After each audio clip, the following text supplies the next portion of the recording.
អញ្ចឹងយើងទៅមកវីដេអូទៀតទៅគឺ OOP Object Oriented Programming អូខេអាហ្នឹងគឺសំខាន់មែនតើនៅក្នុងលើវិញ្ញាក៏ដោយត្រូវទៅចេះអាហ្នឹងអ្នកទាំងអស់គ្នាខ្ញុំបង្កើត project ថ្មីមួយទៀតអូខេខ្ញុំទៅ OOP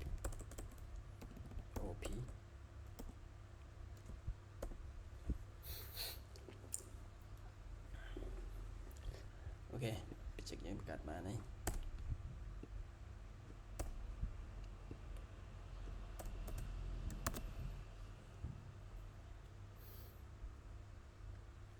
តោះ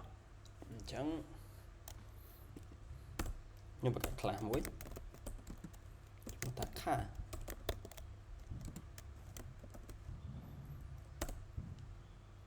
នៅក្នុងនេះខ្ញុំមាន variable string ខ្ញុំថា brand ស្មើដាក់ថាតូយូតាអូខេនៅក្នុង class ហ្នឹងយើងអាច declare variable បាន declare function មកខ្ញុំ declare function មួយ function អត់ត្រូវ return ទេខ្ញុំដាក់ void try ថា try ចុះអូខេខ្ញុំ print ខ្ញុំ print driving brand អូខេអញ្ចឹងយើងបង្កើត class យើងបានមួយហើយយើងចង់ call នេះ call អា function នេះឲ្យវាដើរឥឡូវខ្ញុំអត់ call វាទេខ្ញុំបង្កើតចោលអញ្ចឹងឃើញថាកម្មវិធីអត់មានអីទេអូខេអញ្ចឹងដើម្បី call អា function នៅក្នុង class car នេះបានយើងត្រូវបង្កើត object មួយចេញពី class car ខ្ញុំដាក់ថា var មួយមក car ស្មើ car បែបនេះអញ្ចឹងយើងអាច access property នៅក្នុង class ហ្នឹងបានហើយមាន brand ជា variable មាន try ជា function អូខេអញ្ចឹងខ្ញុំ print test មួយមកខ្ញុំ print car dot try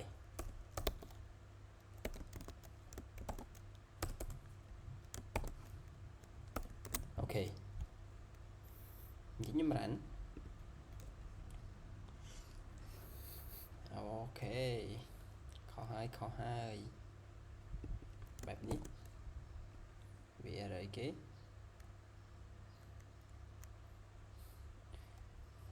អូខេហ្នឹងគេប្រើបែបហ្នឹងតើអូខេមិនបាច់ print ទេគ្រាន់តែ call វាដើរហើយ car.try តែសារក្នុងយើង print ហើយយើង print ទៅយើង print function ដែរអូខេ driving Toyota អញ្ចឹងគឺជារបៀបបង្កើត object ចេញពី class យើងគ្រាន់តែ declare variable មួយមកឲ្យវាស្មើនឹងឈ្មោះ class របស់យើង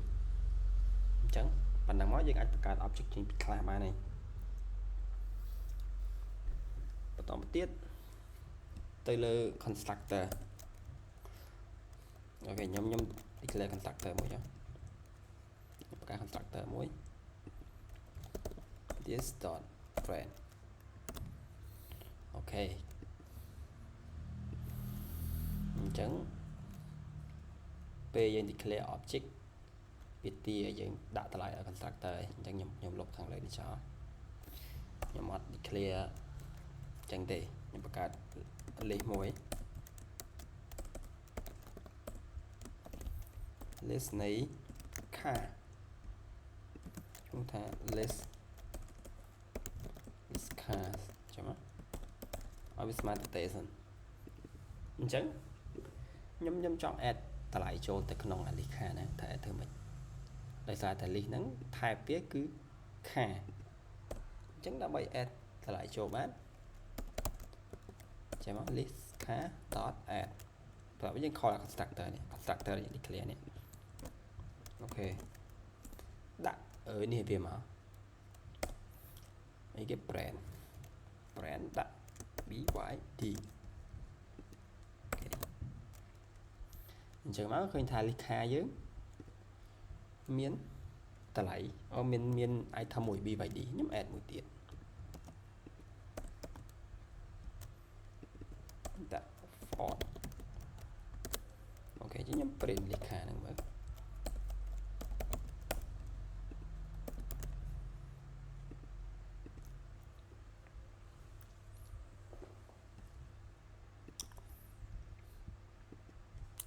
អូខេនេះ print instead of print ចឹង print អត់ចេញទេដូចសារនេះវាជា list នៃ object យើង print ចឹង print អត់ចេញទេតតែ loop print អូខេប្រើ loop for each វិញមក dot for each ខាអូខេ object ខាមួយប្រើ arrow function មក function arrow នេះជឿប្រើវាខ្លី print ខា dot brand អូខេ error អីចេះ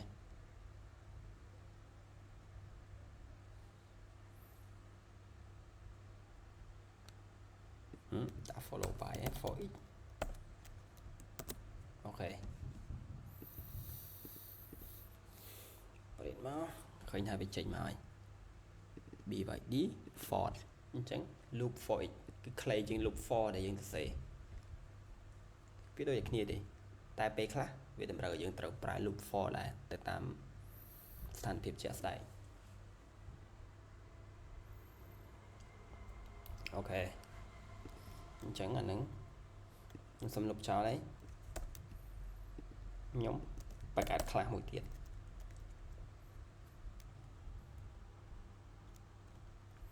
លុបខ្លះនេះចោលដែរបាទដាក់ឈ្មោះថា animal អូខេនេះនឹងខ្លះ animal ខ្ញុំមាន function void មួយ sound គេខ្ញុំប្រើ arrow function ទៀតខ្ញុំ print ដាក់ថា some sound អូខេបន្តមកទៀតខ្ញុំបង្កើតខ្លះមួយទៀតអានេះចូលដល់ inheritance ឈ្មោះថា dog អញ្ចឹងអា dog ហ្នឹងវា extend ចេញពី animal អូខេអញ្ចឹងនៅក្នុងអាខ្លះ dog នេះវា extend ចេញពី animal អញ្ចឹងខ្ញុំអាច call function sound នៅក្នុងខ្លះ dog នេះបានខ្ញុំ call មក sound អូខេប្រើ override បែបនេះ override មានន័យថាយើងអាចកែទៅលើ function នៅក្នុង class animal បានខ្ញុំ override function ខ្ញុំអត់ចង់ឲ្យវាចេញពាក្យ some sound ទេចង់ឲ្យវាចេញពាក្យ dog poof អូខេខ្ញុំចង់ឲ្យចេញពាក្យហ្នឹងខ្ញុំ run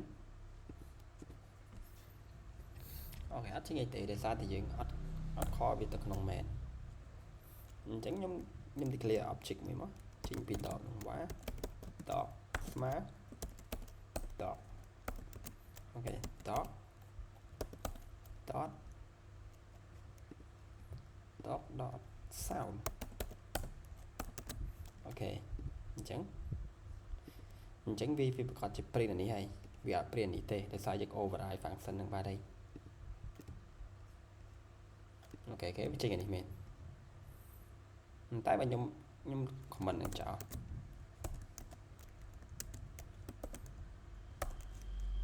អូខេខ្ញុំលុបចោលបាទខ្ញុំបានមកប្រកាសជាចេញ some sound នេះអូខេអត់ហ្នឹងគឺជា inheritance តែក្នុងនេះគេប្រើពាក្យ extend យើងយក dog extend ចេញពី animal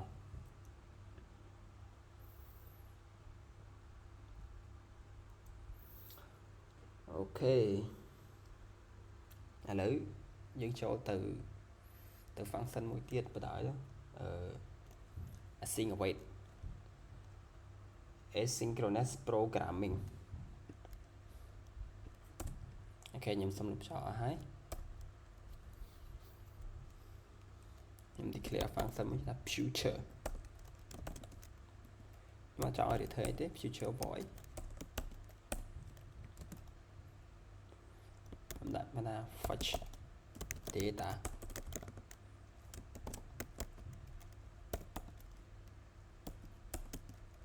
async tập tiếp nhắm private future dot delay nhắm chọn ai về delay 3 second okបន្ទាប់ពី delay 3 second ខ្ញុំឲ្យវា print ពាក្យថា data fetch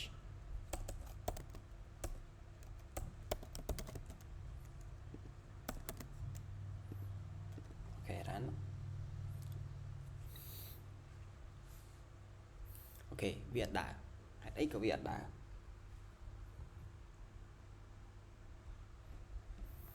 គេបែរជាទៅ call បែបនេះ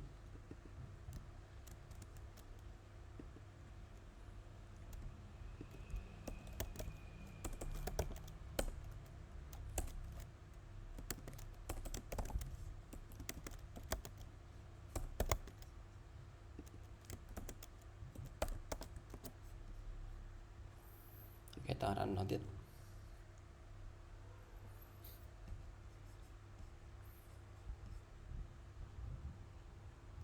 អូខេឃើញថាវាអត់ដើរប្រហែលជាខ្ញុំភ្លេចរបៀប call វាខ្ញុំកាត់វាមកដាក់ក្នុង class អីមួយវិញ class យើងដាក់ឈ្មោះ API call ចុះ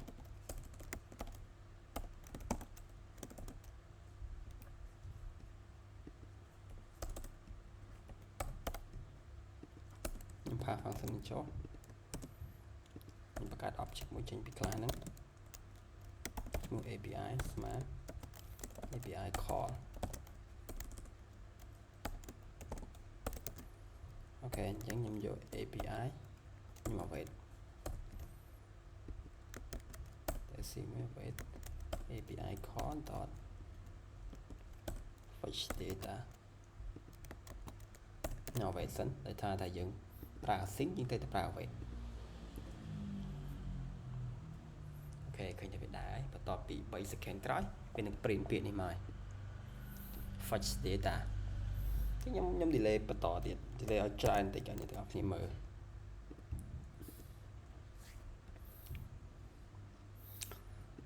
ខ្ញុំនិយាយបន្ថែមតិចទៀតជាទូទៅ async await ហ្នឹងគេប្រើដើម្បី function ដែលធ្វើការធ្ងន់ដូចជា read file write file ឬក៏ get data ពី API គឺគេប្រើហ្នឹងបើយើងអត់ប្រើហ្នឹងទេ function យើងអត់ទាន់ get data ពី API បានហោះ function return បាត់អញ្ចឹងអាហ្នឹងចប់ហើយទៅលើ OOP នៅលើវីដេអូហ្នឹងអរគុណអ្នកទាំងអស់គ្នាបាយបាយជួបគ្នានៅវីដេអូក្រោយគឺយើងរៀនទៅលើ Flutter យកតែម្ដង